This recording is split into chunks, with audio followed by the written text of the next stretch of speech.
Hello and welcome to the Strong, Healthy, Happy podcast. I am your host, Debra. Pleased to be here as I am every podcast. I want to thank you for joining. And if you haven't already hit that follow or subscribe button, please do. And as always, I want to ask you to leave me a 5-star review. It goes a long way in bringing my podcast to the attention of other women who may be struggling. And I really want to help and reach as many women as possible through this helpful podcast, all about women's health and weight loss. So please, it would be so appreciated if you could do that for me. Now, today I'm going to be sharing some of my coaching community, my client wins, some of their challenges, and I know that they're going to resonate with you if you are currently working towards your own health and weight loss goals, whatever your goal might be. Knowing that whatever you're struggling with, others are struggling with too, and it's nothing that you're doing wrong. You may find some useful help and advice through this podcast. And I always celebrate client wins because celebrating the wins is like recognizing and seeing small stepping stones that help you get closer to the goal that you want. And celebrating wins is so important. And I'm going to kick off and I'm going to get straight stuck in with the win for my lovely client Ellie, who bought a dress. It was a size smaller, it fitted, and it fitted comfortably. And she feels absolutely amazing about that. And so she should. She's been putting in a lot of consistent effort. She's improved her health. She's feeling a lot better. And she's seeing results and progress on the scales. But outside of the scales, your clothes are a fantastic measure of your progress and your body changing if your goal is weight loss. And to be fitting into a smaller size dress is a fantastic win, Ellie. Something else that Ellie hasn't seen for a while is other people noticing that there's a change in her, that she's losing weight, and commenting and feeding that back to her. And it's really nice when your efforts are noticed by other people, and it does feel motivating and it does keep you going. Try to still absorb this feedback and these wonderful comments, but don't lose sight of your goal. Keep going. Don't let it sway you off track, and let it fuel you into continue doing what you've been doing to get the results that you have got. So a huge well done to you. Another win is I have a meal out on Friday, and I've already scoped out the menu to make my food choice in advance. I have also planned my workouts on the days when I don't do netball or boxing, so my activities are spread out. So let's just start with scoping. You've got a meal out and you've scoped out the menu and you've made your food choice in advance. Now, social occasions is something I talk a lot about to my clients because I very much believe in that social occasions are an important part of life and that you can absolutely make progress towards your weight loss goal and live your life and enjoy social occasions. And I am going to come on to this later on in the check-in because I've had feedback from another client regarding social occasions. But to touch on this specific feedback now, I want to highlight the importance of checking menus. If you do want to stay mindful of your goal, it's a really good idea to check the menu in advance and to choose 2 to 3 things that you would be happy having that you can decide between on the actual night or time that you're at that restaurant.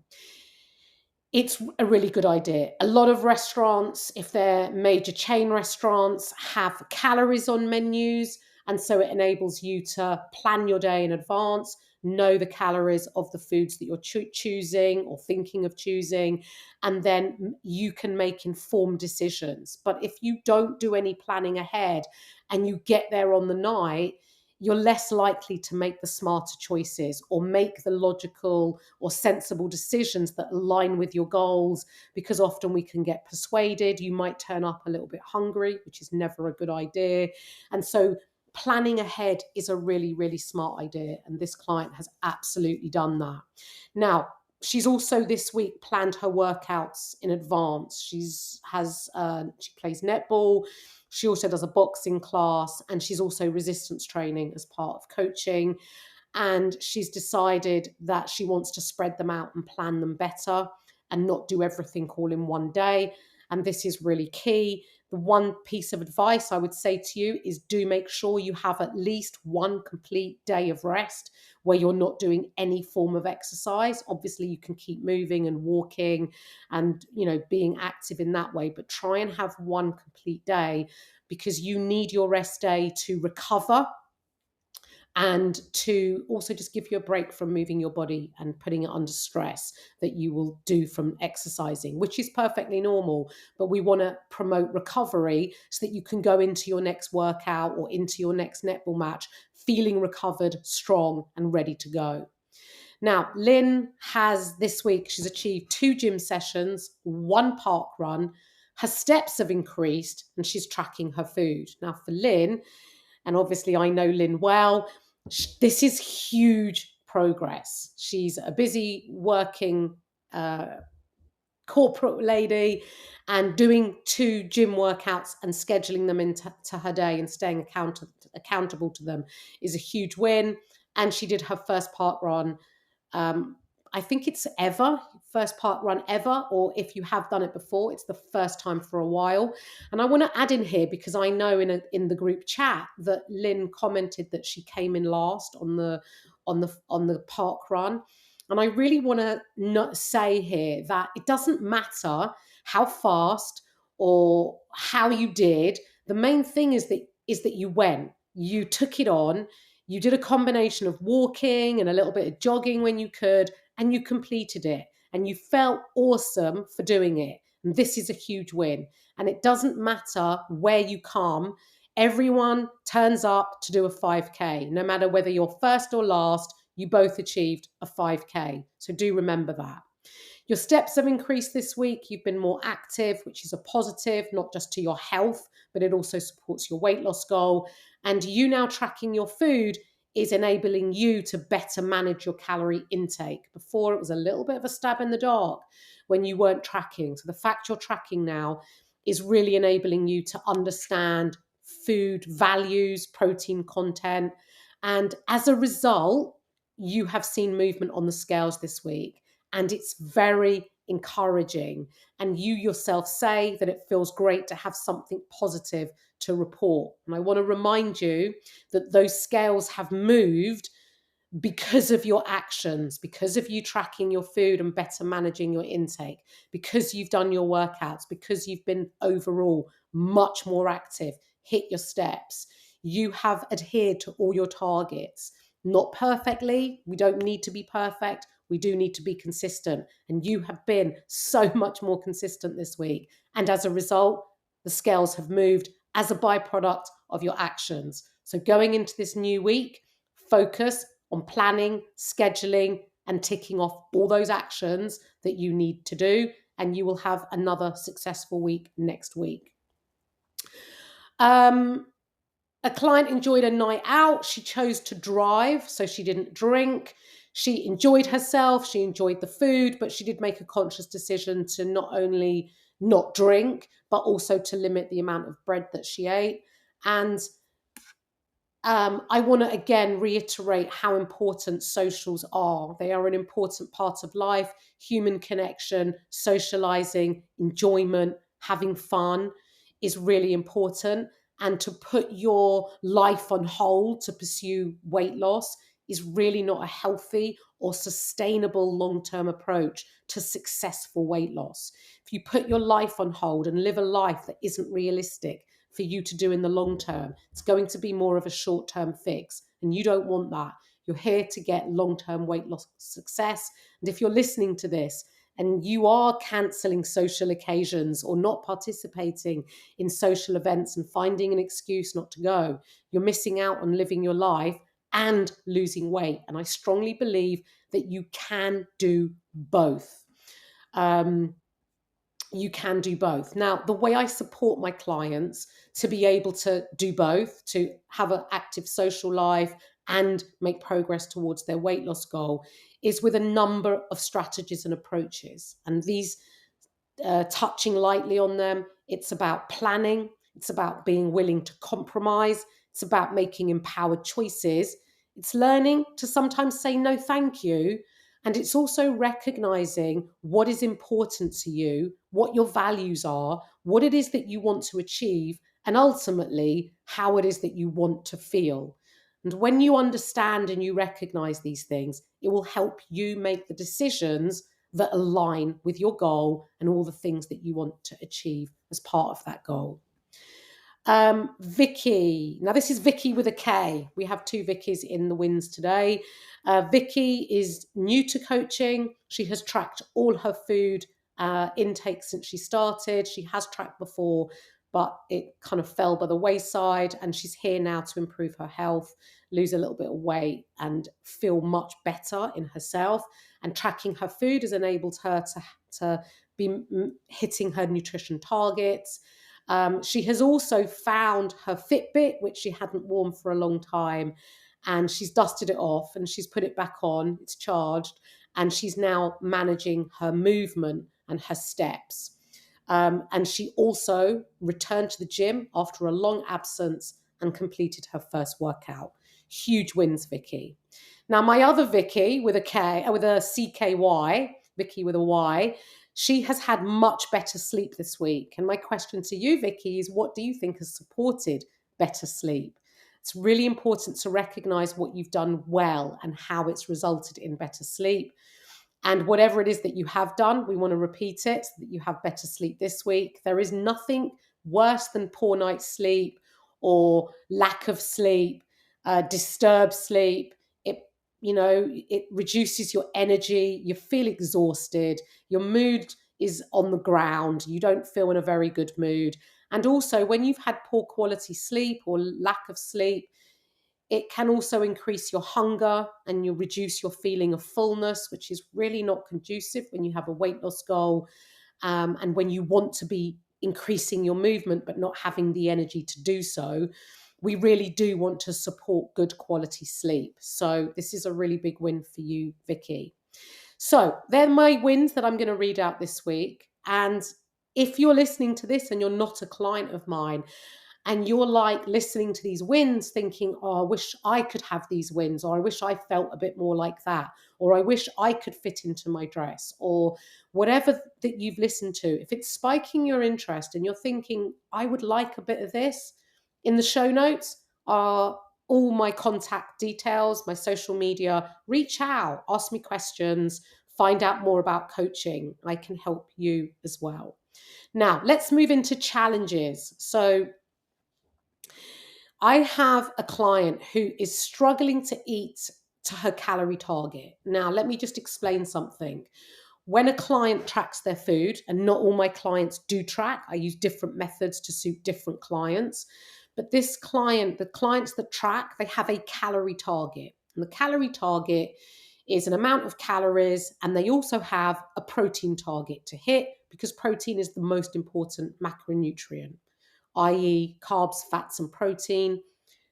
Protein is the most important one that we need to observe. Obviously, for different clients, I may change this, introduce some of the other macronutrients, but generally we want to focus on calories and protein. Now, this client is finding it really difficult to hit her calorie target.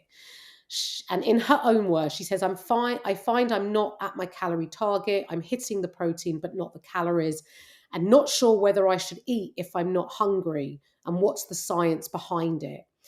And then goes on to say the gym workout was a challenge due to having not fueled myself properly. Now, I want to break this down. First of all, the calorie. So let me just expand because I've jumped ahead. So as well as the calorie target that my clients have and their protein target, because we're human beings and hunger can fluctuate. And sometimes we need a bit more flexibility in life rather than aiming for a definitive number. I give my clients what I call a calorie range target. And the range has a lower end and an upper end. And their actual calorie target is somewhere in the middle. And anywhere in this range, whether it's the lower end or the upper end, it is a calorie deficit for that client. Now, obviously, the lower end is a bigger deficit and the upper end is a smaller deficit. But anywhere in that range is a calorie deficit. And it's up to the client, dependent on how they feel and their hunger levels. And I want my clients to tune into that as much as possible and not just be dictated by the tracking app. It's really helpful to have a calorie range target. The other reason why I give a calorie range target is if I just give you a definitive number to hit every day, if you go over that number, how could that potentially affect you? Do you perceive you've ruined things if you go over your calorie target? And so if you do perceive you've ruined things, you end up throwing the towel in and then just going head first into the fuck it bucket because you perceive you ruined things. Whereas, opposed to if you had a calorie range target, you might go over your definitive number. But when you know, oh, I'm still in my range target, you're less likely to hit that fuck it button. And you will just carry on and you will know that you're still in a deficit, even if it's a smaller deficit, but you're in that range target. So it has a much more positive effect on your adherence. Now, if you're not hungry and your goal is weight loss, I don't want you to be forcing food in because that's not going to be really helpful to your weight loss goal. But I do want to point out a few things. When clients start coaching with me and they start having these targets and protein target to hit, what it does is it changes the quality of the food that they're eating because they now have protein targets to hit. So their food choice has changed slightly or increased. Most people eat too little protein. And when I start giving you targets, you have to start increasing your protein from whatever choices are your preferences. But the quality of the food that you're eating starts to improve. I also give clients a vegetable and fruit salad target and to have an abundance of these types of foods. And they are very filling and they are also high in fiber. And so they also help keep you full, along with protein, keeps you fuller for longer. It's very satiating. So if you've had a poor quality diet with high calorie, low volume foods, and all of a sudden you're eating really nutritious foods that come in high volume, i.e., bang for your buck, you're eating a lot more food, but actually they're coming in a lot less calories because you're used to eating higher calorie foods. And it's an adjustment that you will make to having much more, a greater amount of food volume. And it's not uncommon when clients start coaching with me. Now, what I really want to emphasize is that eating less than 1,200 calories, and a lot of people, when they plug in their details to the tracking app, particularly MyFitnessPal, it will tell you you need 1,200 calories. It tells everyone they need 1,200 calories. But if you've listened to my Energy Balance podcast, which if you haven't, I really encourage you to listen to it, you will know that your BMR, i.e. your basal metabolic rate, that is the amount of calories that you need to keep you alive for your organs to function, your heart to pump, your blood to circulate, your brain to work. If you were to do nothing and lie in bed all day, you still need an amount of calories for your BMR. And your BMR requires the most amount of calories out of the calories that you're consuming. And they expend the most calories. And the amount of calories they expend is dependent on your weight, height, etc. And the minimum amount is a lot more than you probably realize. And eating less than 1,200 calories will probably just about support your BMR. It doesn't give you any calories for your movement, for your exercise, for just going about your daily life. And so eating less than 1,200 calories is not very beneficial for your health. It's not sustainable long term. It isn't very enjoyable because it's quite over restrictive and it's super low calories. And I would not recommend eating like very, very low calories because whilst you're new to coaching and enthusiasm might be high and your food quality has improved, you will adapt and you will get used to it. And what you don't want to happen is that eating super low calories might feel great for a short period of time, but it will catch up and it will bite you on the bum. And you don't want that to happen to you because being bitten on the bum will probably mean that you get overwhelming sense of hunger and it can become uncontrollable. So we want to make sure that you support your health and how you perform, how you function, and how you live your daily life, your brain, your memory, and that you're eating enough to support your BMR, your health, your movement, your gym, and also importantly to aid your recovery and to maintain your muscle tissue. You do not want to lose muscle tissue instead of body fat. So it's very important that we make sure that we're supporting these. Now, you also go on to say that you did a gym workout and it was a challenge due to having not fueled yourself. So you have the calorie range target, use it and fuel your workouts. And remember to fuel your workouts. You need carbohydrates. They are your body's primary energy source, and you can include carbohydrates around your training. So maybe prior to your training, especially if it's been a good few hours since you last ate, you can have a carbohydrate snack, something that's easily digestible, quick and easy to get into your system. So you don't really want starchy carbs because they take a long time to break down. And you want something instant. So something like a cereal bar, a Rice Krispie bar, a bit of honey on some a slice of toast, etc., white toast, something like that to give you a bit of fuel. Okay, another challenge is trying to fit in gym sessions. Now, we all lead busy lives, and if you're listening to this, you probably couldn't, if you're struggling to exercise, whatever that exercise might be, it's not really a time issue. It's more of a planning issue and a priority issue. And so I would encourage you, where if you're struggling to fit in gym workouts, is prioritize them, place your efforts in the right place according to the goal that you have, and plan those workouts in. Look at what your week looks like. Look at what your day looks like the day before. Make any adjustments to it.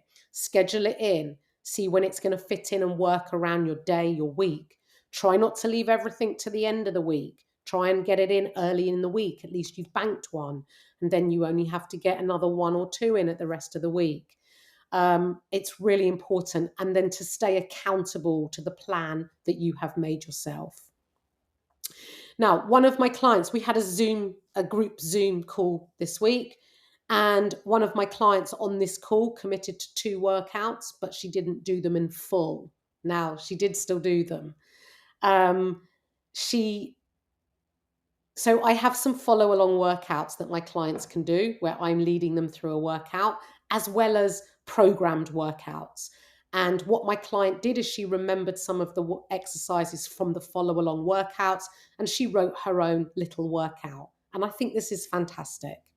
And it really proves a point that something is always better than nothing, and to not be put off just because you can't do it all. Don't not do anything. Do something, because something is always going to be better than nothing. Now, what I have done for this client is I've now added in some programmed workouts for you to do, and that you can follow. And of course, you can still continue with the workout that you've put together yourself from the exercises that I've already shown you is absolutely fine. And I think that's still a win and that you still achieved your goals. So well done. What are you enjoying about coaching? This is some of the feedback I've had this week. So one client has written, I've taken some time for myself other than working 14, 15-hour days, and I've actually enjoyed getting out for a walk. Now, coaching really does highlight the importance of daily movement, and so many people underestimate the benefit of walking. Sometimes it's looked upon as the poor relation to running, and actually walking contributes the most to your daily energy expenditure outside of your BMR. It's the next biggest contributor. And not only should you walk to expend calories and to support your weight loss goal, but walking outside will improve your mood, your mental well-being, reduce your stress, and you can't help but feel good from movement. And walking is fantastic. And if you are lucky enough to be able to walk, go and walk and try and incorporate some walks into your day.